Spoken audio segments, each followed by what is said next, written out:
get reaction to this from the former head of health statistics at the Office for National Statistics. So yet again, we've gone right to the very top here, people. Jamie Jenkins, thank you very much for joining me. Jamie, I believe you are indeed in Wales as well. So do you think the vaccine passports idea is a good one?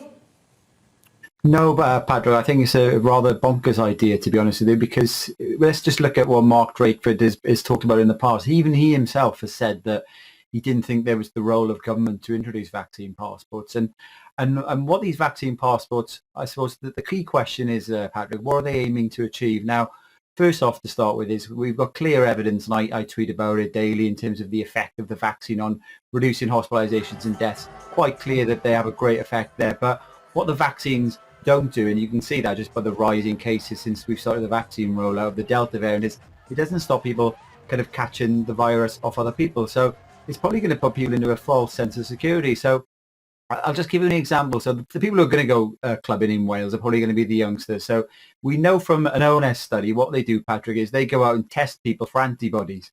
And that's kind of showing that we've got quite a high percentage now. About 87% of people have got antibodies in the population in Wales. We're in that, say, 16 to 29 age group. And it's about 10% higher than the people who have been kind of vaccinated. So there's that 10% of people now who've got antibodies. And this study's starting to come out, Patrick, showing that people who've all got previous antibodies, perhaps from catching COVID, are less likely to actually get a breakthrough case. So fundamentally then, I suppose the notion is that if this is all true, that you're essentially almost better catching COVID and recovering from it and than you are potentially getting a vaccine. Therefore, a vaccine passport scheme is just worthless. I think so, in terms of it's the burden on business is one thing. There's the data protection as well. You'll be giving this information to businesses. But just on that point about kind of catching COVID, those people aren't being included in there. So what they're saying is if you're doubly vaccinated or you can prove you had a negative test, you will be having on you kind of a stamp on your vaccine pass, if that's the right thing to say.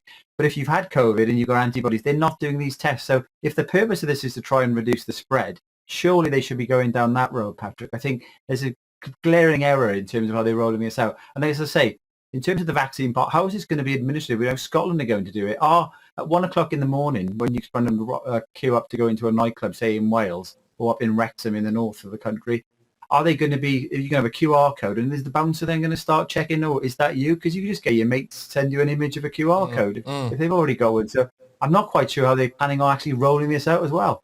No, and also it fundamentally is a QR code that shows that you can still catch COVID and pass it on. So I'm not really quite sure what the logic behind those things is, to be perfectly honest with you. You would have thought that maybe a negative test might be a way around this, but is that too much effort, do we think? Well, again, the negative tests, they would be useful, but there's a lot of burden going to be put on the public. Boris and Mark Drakeford themselves earlier on in the year said we've got to learn to live with the virus. Well, this isn't learning to live with the virus if this is going to continue, because obviously COVID's not going away. The good news is, Patrick, now, if you look at the cases at the moment, they're coming down across England, they're coming down in Scotland and Wales. We're not seeing this big peak that people thought might happen when the schools returned. We've got the next thing that might happen now is when universities return. But remember, these people are going back to uni, significant numbers of antibodies this year compared to last year, so that will probably help.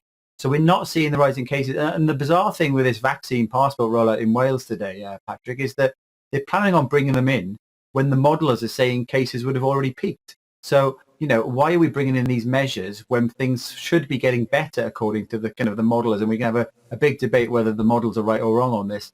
It just seems to me that the key issue in Wales, Patrick, at the moment, I was tweeting about this yesterday, is we're seeing lots of people catching COVID in hospital, and some of those are sadly going on to die. Now, vaccine passports at nightclubs does not address that. And the First Minister in Wales is saying nothing on what he's doing to tackle people catching COVID in hospital. Well, that's clearly a big issue. I just wonder whether or not it's a little bit performative. It's, hey, look, here's something I've introduced. We've got vaccine passports now. Maybe it might make people feel safer despite there being very little practical benefit whatsoever. But you mentioned the case numbers there, and I just want to ask you a bit about that. The latest ONS stats are out today, I believe, on COVID. Are things looking positive? Give us some good news. Yeah, well, you don't normally see the good news. You only normally see it being talked about when the cases are going up. So they've been coming down now for about 5 or 6 days, which is really positive. And what that will normally mean, I suppose the key thing is a couple of things. Is they're coming down in younger people, which kind of shows this spread in schools. Are we kind of over what we saw last year? And the more important thing is they're coming down across all different age groups as well. So ultimately you want cases to come down in the people over the age of 60 because that's where most of the deaths normally occur. They're coming down in that age group. So whilst deaths have been kind of creeping up over the past week or so, there's always that time lag. We should start seeing hospitalisations come down and deaths come down. And it's not just kind of a national figure. We're seeing lots of different parts of the country where cases are coming down as well. As we go into the winter, Patrick, and people start mixing more indoors, there's ultimately going to be that kind of problem that's potentially going to cause kind of cases going back up again. But remember now that the vaccine does reduce hospitalizations and deaths significantly. I don't think we're going to see what we had last winter. So let's hope for some positivity this year compared to last year. Fingers crossed. We can all hope. We've always got hope. Jamie, thank you very much. Jamie Jenkins there. Who was whizzing you through his views on, of course, what's been going on in Wales at the moment with the introduction of vaccine passports.